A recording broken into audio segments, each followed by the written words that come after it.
Massachusetts is a state that is steeped in rich history. We know that the area was the site of the earliest settlements, a center for political movements such as the Boston Tea Party, and was the setting for many major moments in the American Revolutionary War. Hundreds of years later, and the largest city in Massachusetts, Boston, is still making history to this day, mainly through their various sports franchises. Bostonians have been lucky to have felt their fair share of championships through the array of sports over the past few decades. Take the Boston Celtics. They're not just Boston's most prolific sports team, but one of the winningest teams in NBA history. Between the late 1950s through the 1960s, they won 11 NBA titles, thanks mainly in part to Bill Russell, one of the best players to grace Boston's parquet floor. But Boston came into a bit of an unknown period when Bill retired as a player around the 1969 season. The Celtics as a team would be a bit of a roller coaster for about 10 years. They wouldn't be completely terrible, but they weren't reaching the levels of success they once knew. And of course not, 11 championships in 12 years is hard to sustain. But being happy with those 11 NBA titles isn't the Boston way. Sure, the team would win in 1974 and 1976, but what the fans wanted was consistent winning.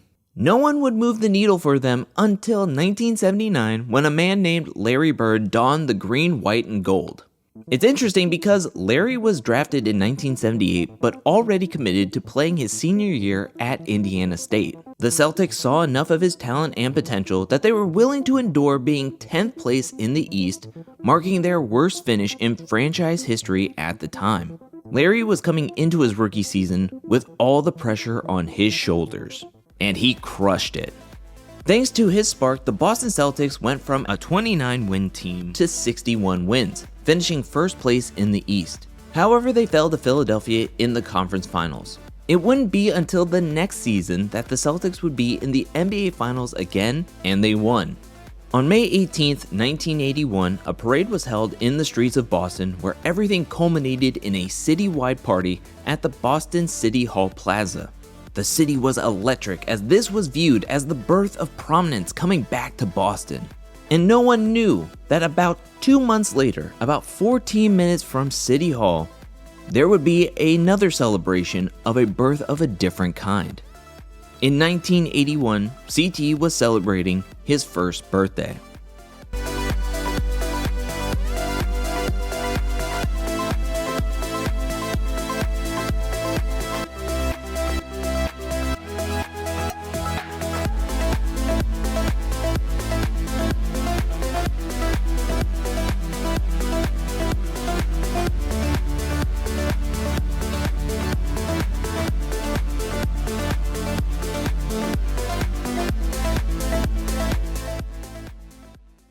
Go back to the summer of 1980. Chris Michael Tamburello was born to the parents of Ramona and Vincent Tamburello.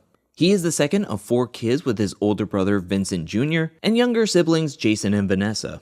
CT grew up in Boston's inner city known as Charleston. He described it as being a mile long and mile wide.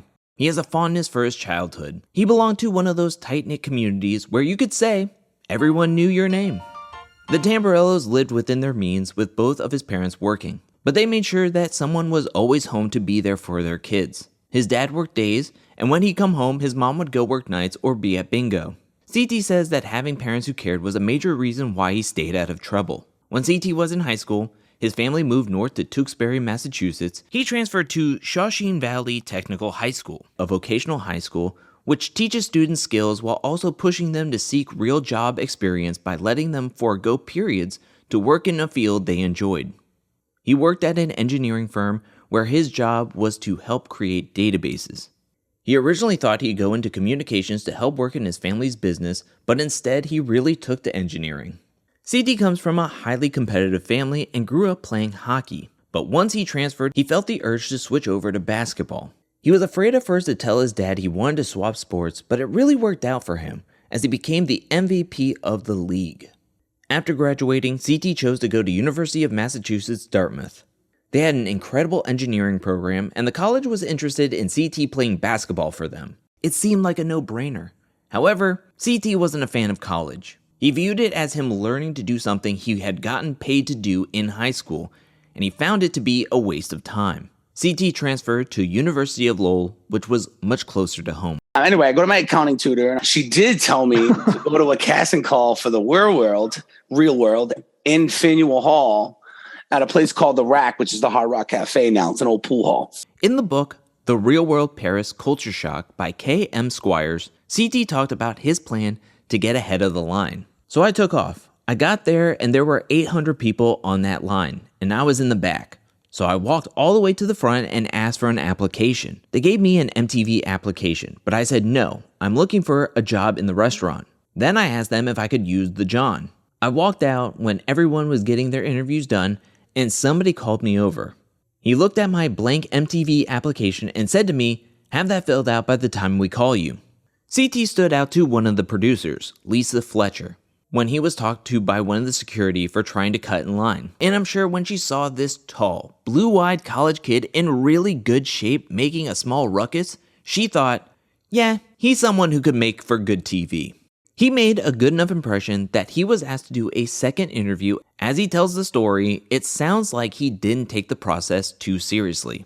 Mike, CT's cousin, was the one who persuaded him to go and even drove CT to the interview. I called Mike because he's like, how'd it go? I'm like, I don't know. They said they want me to come back for another interview, but I'm like, yeah, no, whatever. I was supposed to meet her at Hotel 80 on Tremont Street. I was like, yeah, I'm not going to go, whatever. And so my cousin convinces me to go. He dropped me off there. And he's like, I'm going to circle the block. Just let me know when you're ready. I'll come pick you up. The meeting went well enough that they asked CT to make a tape of his everyday life. The audition tape featured him going to school, work, and hanging out with friends and family. But again, he didn't take it seriously. It was Mike, yet again, who came in clutch, getting the tape to FedEx and off to California in time. My cousin actually came up, took the footage, drove it all the way down to Logan to the airport, and got it on the at the buzzer. He got it onto a FedEx plane that took it to LA. MTV was interested enough that they flew CT out for the final interview. He had never been on an airplane or even outside of Massachusetts before. I think this made the whole experience feel real to him. CT said that there wasn't too much to the final interview. He was put in a room with a camera to say 2 minutes of whatever he wanted, followed by 2 people walking into the room. These 2 people were Mary Ellis Bunham and Jonathan Murray. Here comes John Murray and Mary Ellis Bunham. I didn't have no idea who they are. They look at me and then walk out. And I'm like, wait. CT felt like he blew it. He ran out of the room, sprinting towards Mary and Jonathan, trying to get them to give him another chance. But they were silent. It wasn't until CT was waiting at the airport when he got the call that he was chosen. In the book, The Real World Paris Culture Shock, we'd hear Jonathan and Mary's thoughts on why they chose to cast CT. We cast CT because he had a brooding depth that we hoped would draw out the others. It turned out that didn't happen as much as we had hoped. He provoked them though, so that was a good thing. CT is a little bit of a mystery, and it's always nice to have someone who holds his cards a little close to his vest, and not right out in people's faces. He had the interesting mix of growing up in Charleston, sort of poor, but then when his family ultimately made more money, they were able to move out to the suburbs. So there's a little bit of a bad boy now living in the suburbs, and I think it makes for an interesting dichotomy. CT was given a choice on whether he would want to be on The Real World or Road Rules. Would you rather do Real World or Road Rules? I was like, well, I don't want to be stuck in a Winnebago driving around competing for position, or I got to be in a house for 5 months just partying my ass off. I thought it was going to be in Australia. And I was like, I'm ready for the land down under. And they were like, well, it's in Paris. And 2 weeks later, after his final interview, he found himself in the City of Lights.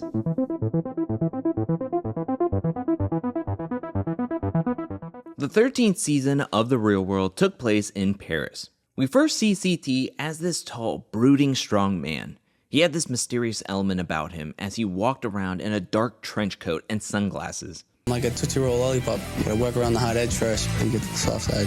In the first few episodes, CT was getting along with everyone. There was even some flirtation happening between him and Christina.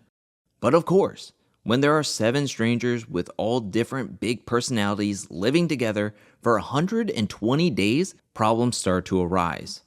I think Paris was tough on CT. As mentioned, He was really close with his family, and being with people he didn't know, he couldn't trust, and didn't feel comfortable with, his walls went up, especially when there was conflict. And trust me, there was conflict. He had problems with pretty much all of his real-world castmates. The person he got along with the best was Ace. Ace was a good old country boy who wanted everyone to have fun and like each other. Here's what they thought about each other and their friendship. Ace really reminded me of home with his hats, shorts, flip-flops. All of my friends are like that. One thing that surprised me about Ace was that he owned 3 bars. I didn't expect that. I really think there's a lot more to know about Ace than what he's giving. I don't think he's getting enough credit for who he is. I'll definitely keep in touch with him. I wouldn't have lasted through Paris if it wasn't for Ace. I liked CT a lot from the start. He and I bonded. He played basketball and was into sports, and upon meeting him, I knew that I definitely had one friend in the house. It was a great experience having him there, and I see him as a good friend. I wouldn't trade him for anybody. We will definitely keep in touch. Ace's only annoyance when it came to CT was when the house's vibes were off because of everybody's problems with him, but Ace would always do his best to do an event or competition to lighten the mood. CT was quiet and kept to himself a lot of the time, which made him a target for the other cast members. There were moments that I can see why his roommates would find him annoying. Could you please not take a long shower because I would really love hot water. Wait, it's not cold. But there were times it seemed like they were going in on him because they didn't like him. Like when Christina saw someone had eaten her eggs. She instantly assumed CT ate them without asking. She was visibly frustrated, thinking he was the main culprit even when he denied it. Come to find out, Ace actually ate Christina's eggs and she was fine with it. Oh my god. Oh. Leah and CT would fight about so much random stuff. They just couldn't see eye to eye at first. Leah was one to complain and be high maintenance, and CT was the loner and made out to be the bad guy. CT's animosity came from always feeling he was being picked on, no matter what he did. I don't know what went wrong in the house, but it had a lot to do with the girls. Granted, I put myself in a lot of those situations and I might have had the wrong attitude, but I tried to change.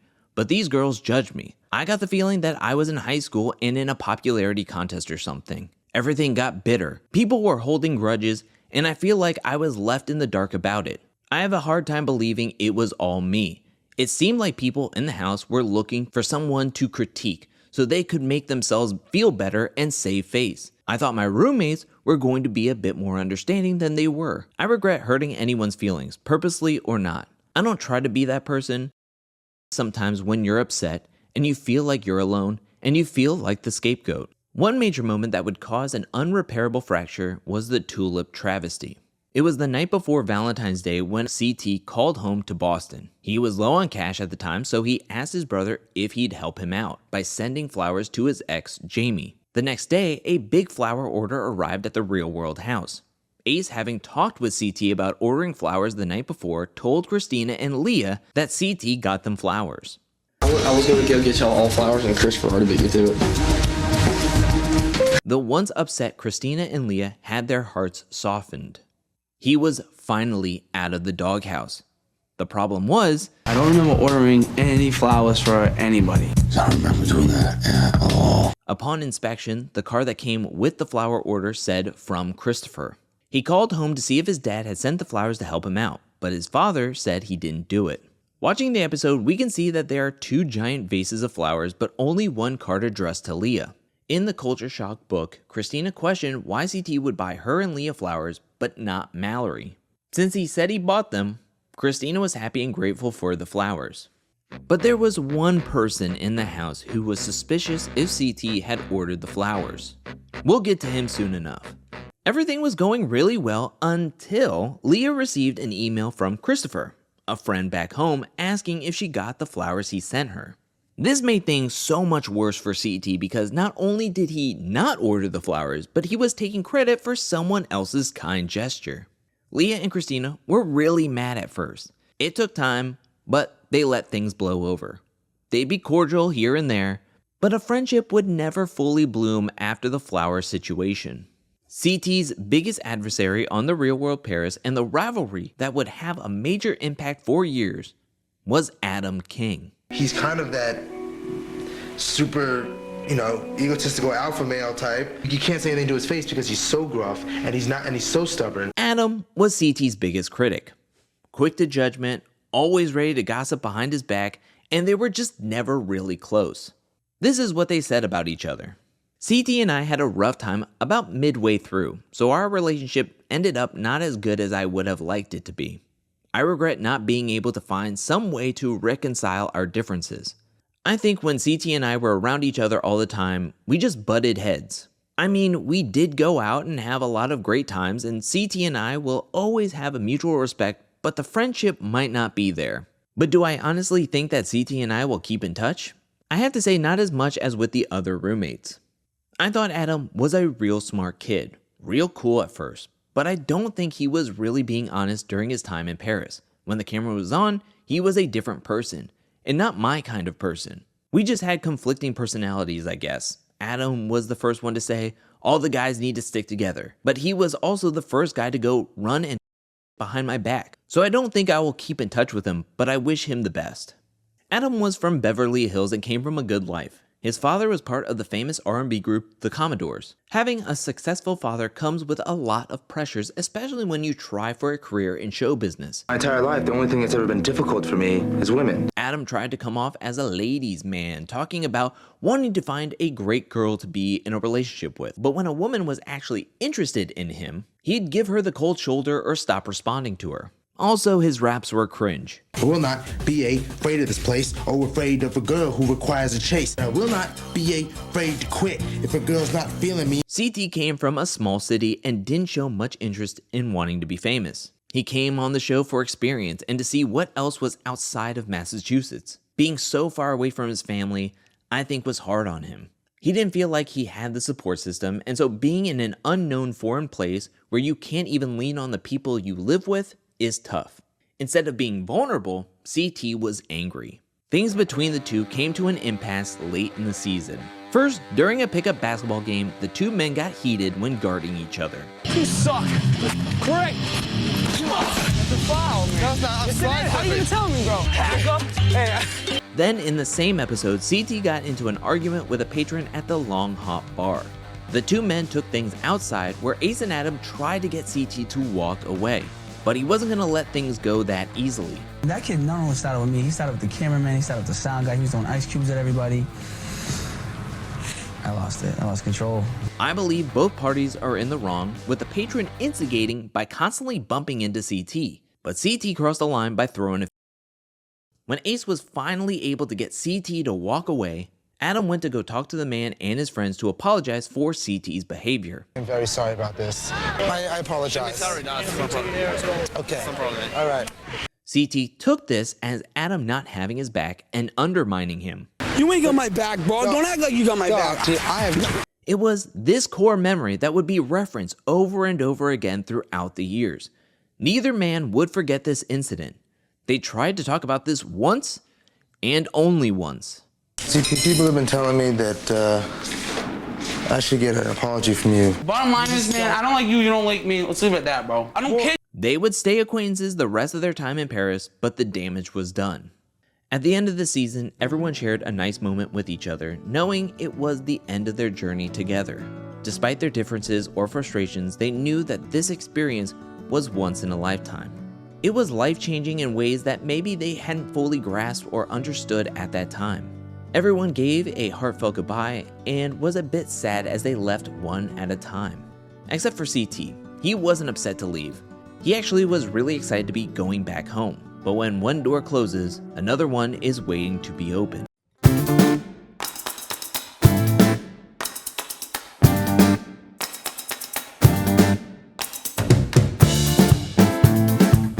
A few months after The Real World Paris' last episode aired, CT made his The Challenge debut on Season 8, The Inferno. I'm CT from Beantown, and I was on Real World Paris. The cast was split into two teams determined by which show they were from, either Real World or Road Rules.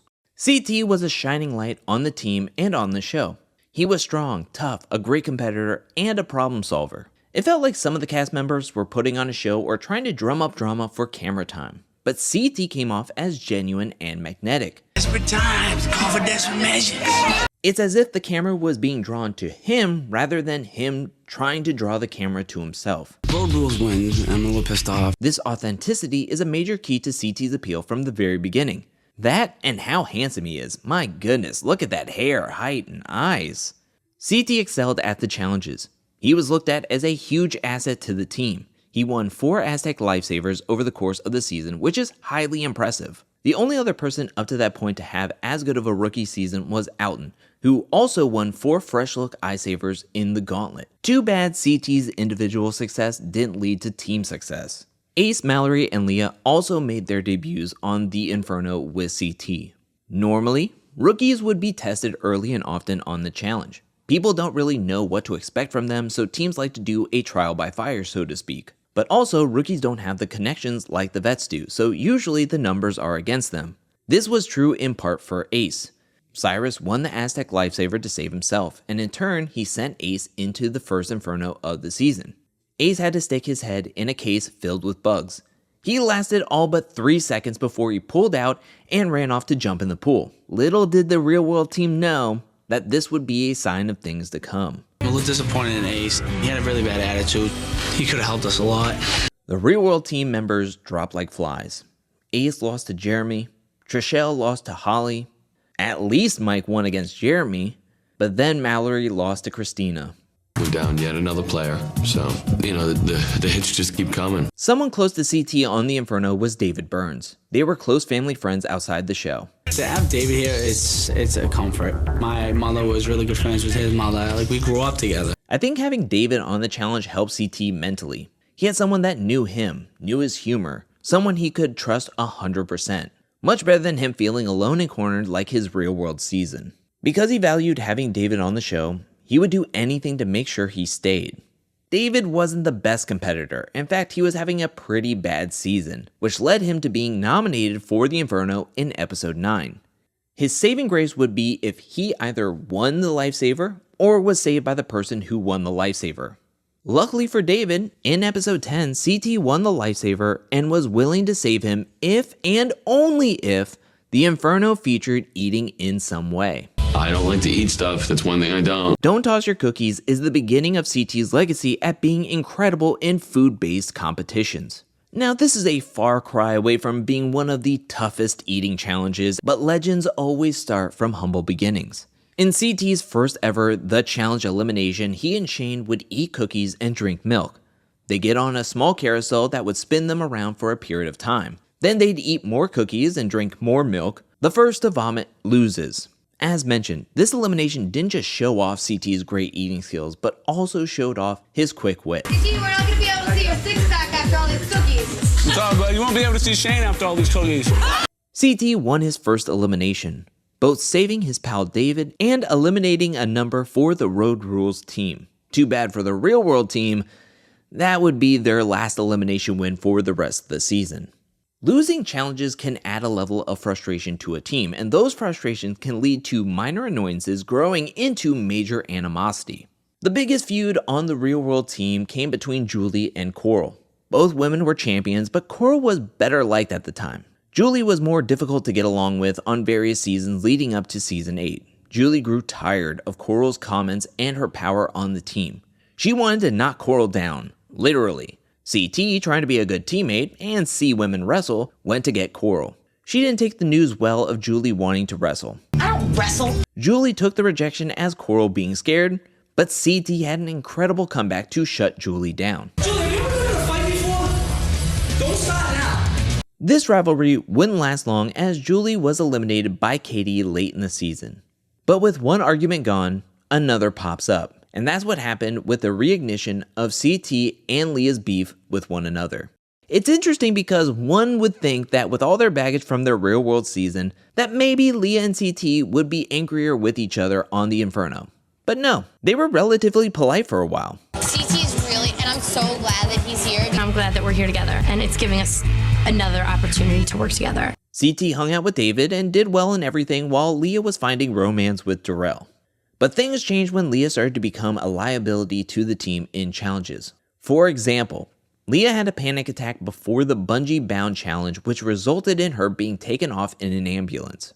Her team was hit with a penalty and couldn't win that day. The worry hit everyone, more specifically CT, of what if Leah makes the final but gets disqualified somewhere to cost them a win. She's slowing her team down. She's dead weight. She doesn't even compete in missions. What we're going to do is try to send Leah home in the next Inferno. So late into the season, both Real World and Road Rules did their best to collude to get who they deemed their worst players into the elimination. Road Rules tried to get Katie into the elimination, while Real World tried to get Leah into the elimination. The plan went awry in episode 14/15 for the Road Rules team, when Kendall won the Aztec Lifesaver instead of Timmy. The whole team freaked out and pressured Kendall to send herself in to save Timmy. Real World's plan worked out as David won the Lifesaver. He was going to use it on himself to send Leah in. CT was the main player proposing for Leah to be sent in. CT, we know what he's doing. I don't want to be rude to her. She just didn't make the team. She got cut. That's the game. That's what happens. The Inferno between Leah and Kendall got pretty heated and personal, but not with each other. First, Mike the Miz, who had a showmance with Kendall, pushed for her not to put her game in jeopardy when she did nothing wrong. But when she went against his wishes, he got nasty with her by taking low blows. That booty is disgusting. While that debacle was happening, CT and Leah started having an argument. Let's be honest. You need to step up. Enough with the free ride. Earn your keep. It felt like the two had left off from their time on the Real World Paris. Leah would be eliminated, marking the 5th Real Worlder to leave the season. The final hit the Real World team took was when Coral saved herself by winning the final Aztec Lifesaver of the season and sent David in against Katie. This time, CT couldn't save his friend. Katie did what many on her team deemed impossible, and that was win her second elimination of the season to lock in her spot to the final. The Real World team was whittled down from 10 players now to just 4. And they were outnumbered to the Road Rules 8 players. The final didn't start off well as the Real World team fell behind early, not being able to find their key that fell out of the piñata. But they made a roaring comeback to take the lead towards the end. It looked promising until they got stumped at the giant crossword puzzle. Each clue dealt with something or someone or some place from the season. This is where more brains could have been handy. Old girl, that'd be Katie from the Inferno. They wouldn't use our names. The answers can be proper names, places, or events. Road Rules caught up, got all the answers right, and then carried everyone across the finish line. This had to be a hard pill to swallow. The Real World players were so close to the win. It was one crossword and short piggyback ride away. CT is a very competitive player. Even though this was his first season, I know this loss stung. Luckily, back then, even the losing team got paid some cash prize from whatever they won over the course of the season. But the title and the extra $150,000 would be so much sweeter than $11,000 and second place. CT wouldn't be on the next season, but he would be back for season 10. By season 10, the challenge was experimenting with their format. For the majority of the seasons up to this point, the cast had been divided into teams by the show they were on, either Real World or Road Rules.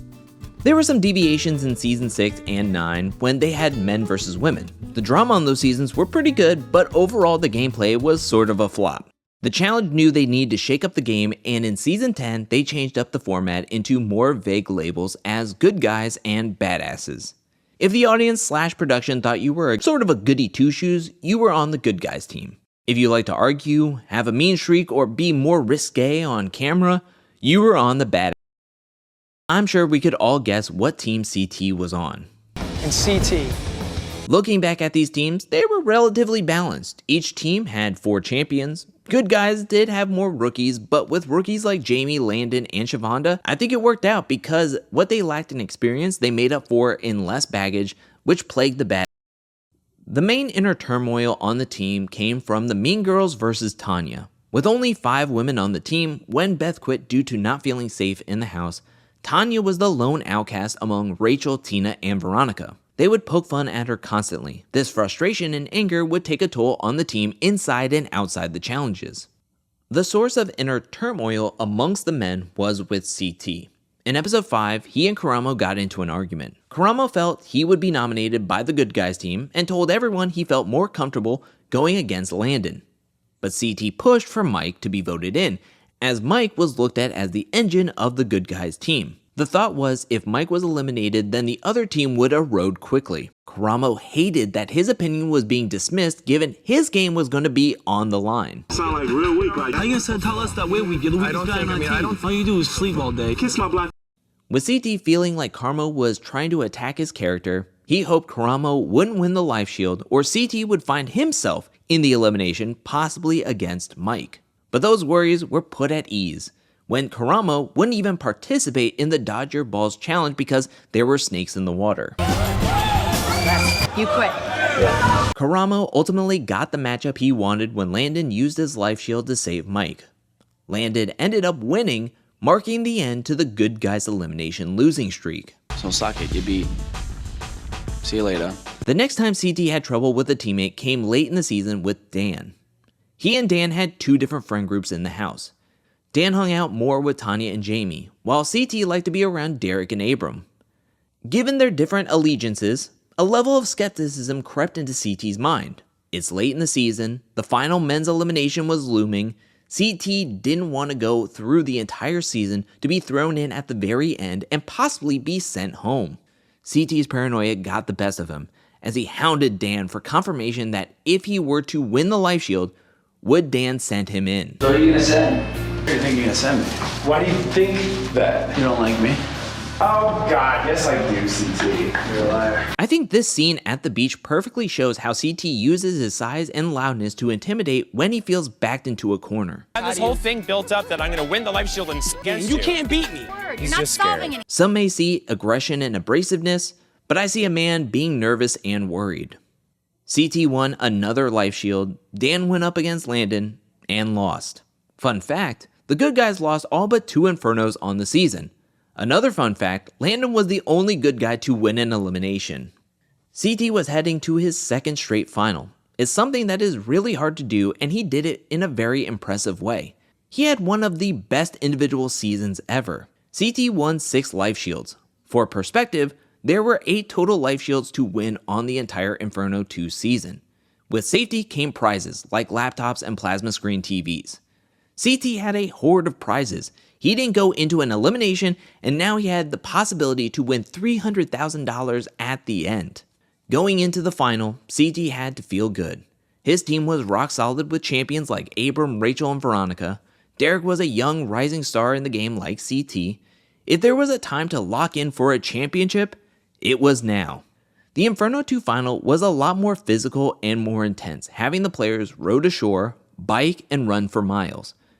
It was definitely better for a team that was more well-rounded and could keep up with each other. CT's team went down early with Tanya falling overboard during the first stage of the final. This gave the sleeker good guys team a lead they'd never give up. The 4-person team never really slowed down.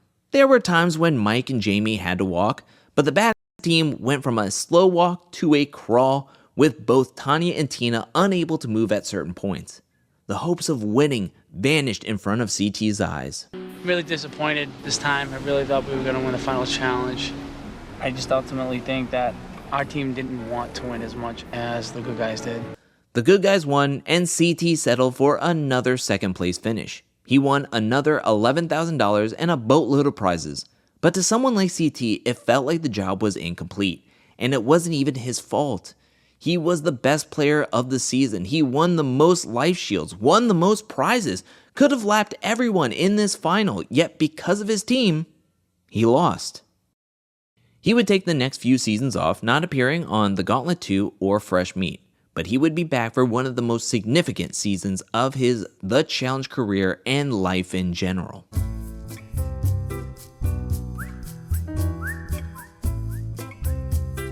I talked about the challenge starting to experiment back in Inferno 2, but really a major shift happened in seasons 12 and 13. For season 12 Fresh Meat, the challenge did the first ever complete paired season. They did a pseudo paired season back in Battle of the Seasons where each player was tethered to another member from their original Real World or Road Rules season. But it was still a 2-team format with a pair-ish twist. Fresh Meat was the first non-team fully paired season. Not only that, but Fresh Meat was the first season to feature players to not have been on a part of either Real World or Road Rules. The influx of these new players would change the trajectory of the show forever.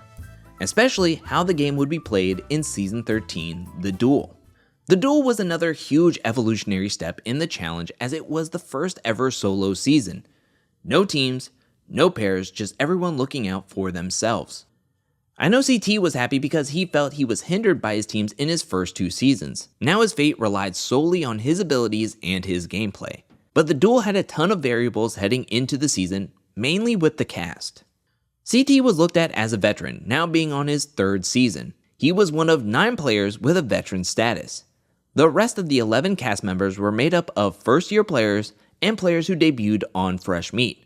Some would say CT was at a numbers disadvantage. There were 6 players he did a prior season with, but out of those 6, only Derek was someone he seemed genuinely close to. This will be the norm for him, being looked at as a lone wolf in his early The Challenge career. Something out of the ordinary is CT finding a love interest on this season. His first 2 seasons were business only, but that all changed when he met DM. DM Brown made her challenge debut on Fresh Meat. She had been paired up with Derek. She was a standout, being smiley, bubbly, fun, and showed a vulnerability opening up about her cancer diagnosis. 3 weeks ago, I had another cyst tumor. They had to remove my ovary, appendix, my lymph nodes, and I have ovarian cancer. After being eliminated on season 12, she went through chemotherapy. She was in remission and got the thumbs up to compete on The Duel. When I was on Fresh Meat, I was diagnosed with ovarian cancer, and I'm in remission now. Things started off slow early on for CT, both in gameplay and with DM.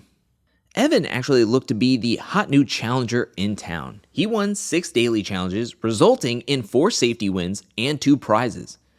CT didn't have a bad season himself, as he won 3 daily challenge prizes and would have won a 4th if he hadn't been disqualified for breaking the rules. Fortunately, I have some bad news for CT. He didn't go to the first poll first, which is specifically stated in the rules. That NHL package went to Evan as part of his 6. It felt like the season really could come down to one of the titans of CT or Evan eventually taking home the win. CT may not have had his head fully in the game, as he could have been thinking of DM. As early as episode 2, we can see the attraction he had towards her during the ring toss challenge. At that moment, when she takes her wig off and turns into G.I. Jane, looking like a little supermodel. The two grew closer and closer to the point where we got to see them share their first kiss.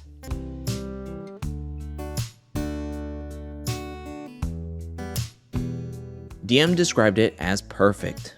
In his past 2 seasons, we've seen CT get mad, get angry, be competitive, and be paranoid. But this was the first time we saw him enamored. It truly was like Beauty and the Beast in real life. Back to the game. One person who was pulling the strings in the background was Wes. He was originally featured on The Real World Austin and was a standout rookie in Fresh Meat. On season 12, Wes did the improbable when he and his partner Casey made the final. But he was relatively quiet in his second The Challenge season. He didn't win many challenges early on, he wasn't in any drama, and thus no eliminations. Not until midway through the game when Wes was voted in, called out Derek, and won one of the best pole wrestles in challenge history. Come on, boys, come on! Wes wasn't trying to play a flashy game. He was confident in his physical abilities. He mainly wanted to boost his social connections while figuring out a way to get the top players to take each other out. One person that he leaned on was his Fresh Meat connection, Evan.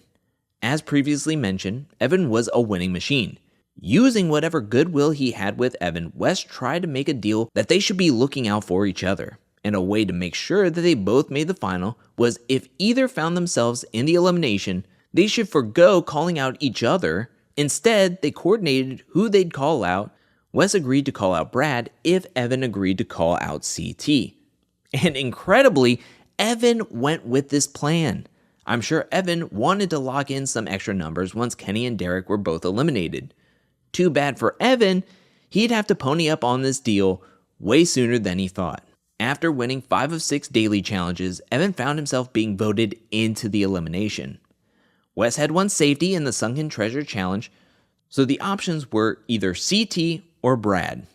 Being a man of his word, go with CT. Evan couldn't even look up to meet his eyes. Right when TJ dismisses the players, Evan complains to Wes that he tricked him, and this was Wes's plan all along. Yeah, no duh. Really, it worked out to perfection with Evan losing in the elimination matchup despite trying to cheat. Evan comes walking up with a cheat sheet on his arm. You're a meatball, you're going home anyway. CT could have been in the clear of seeing any elimination if it hadn't been for Wes. CT felt the blow of DM's loss in episode 14's I Can Duel. His peace, comfort, and escape from the game was gone. This left CT by himself, so close to the final. He had nothing but the game to focus on now. Unfortunately for him, Wes won the final challenge, Paddle Me. CT paired up with Jody in the pair portion thinking she was the strongest woman, but he felt she was trying to conserve energy for the solo portion, which screwed CT out of winning. Watching Wes just sail by me like a speed racer. A little frustrating. It didn't matter. CT was going to use that anger in the Push Me elimination against Brad. Push Me was one of the more controversial eliminations on the Duel. It was played 2 times prior to episode 15. In episode 8, Beth looked to be on a clear path to win against Svetlana when she accidentally ripped the flag instead of unhooking it from the ground. Production ruled that Beth broke the rules and was disqualified. In episode 12, Svetlana was versing Kina.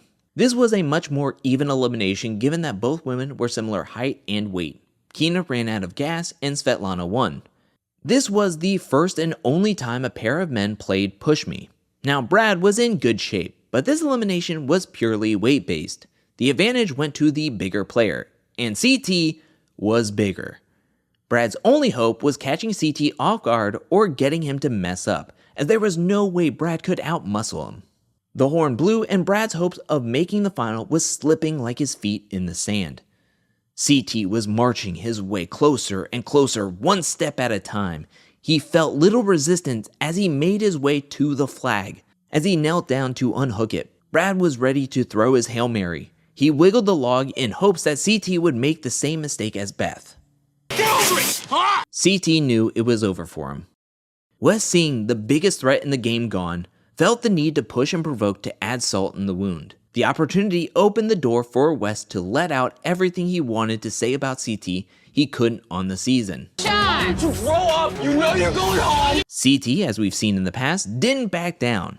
This was definitely one of the most dramatic, intense, and bombastic exits of any player on the challenge. It's not even a dog. What are you gonna do? Why are you being CT? Get me out of here, T. Get me out of here. Anyone could feel and understand CT's frustration in this moment. He had been on 3 seasons, 2 final appearances, 2 losses, and now making it far on another season, almost making the final, but losing on a disqualification. Could the challenge have helped make the Push Me elimination better to help prevent a disqualification? Yes, but they didn't. CT was dominating, and the DQ completely rendered everything he did on the Duel useless. I guess not everything, as CT and DM continued to date outside the show. But we'd see his frustrations stay with him into the next season. Thank you so much for watching this video. If you enjoyed it, please consider giving this video a like. Now, if you would like to get access to part 2, that is already up and available to watch over on my Patreon at patreon.com/angelcakevids, available to the $3 and $5 tier patrons. Now, over on Patreon, I am able to make this CT doc and all of its parts how I envisioned, using the exact words and clips that I had intended when making this documentary. Now for CT Part 2, it will cover Inferno 3, Gauntlet 3, the Real World's awards, as well as the Duel 2. And if you know what happened on the Duel 2, then you know that I'm going to have to finesse quite a bit to make it advertiser friendly over here on YouTube. So if you would like to see the full version, how I intended and how I wanted to make it, please consider going over to patreon.com/angelcakevids and supporting me over there, so that way you can get access to the full vision, the full video, as well access to a ton of other great content like live streams and other premium content that isn't really suitable for here. I will also be putting up the other parts of the CT doc when they are ready earlier over at patreon.com. So if that is enticing, please go check out my Patreon over at patreon.com/angelcakevids. As well as I want to give a special shout out thank you to everyone who supports me over at patreon.com/angelcakevids, because without them, this project just would not be possible. So thank you again, everybody here checking out this video and watching this message, as well as thank you so much to all my patrons. I really appreciate it, and I hope everybody enjoys this video. I hope everybody has a great rest of your day, and I'll see y'all later. Peace.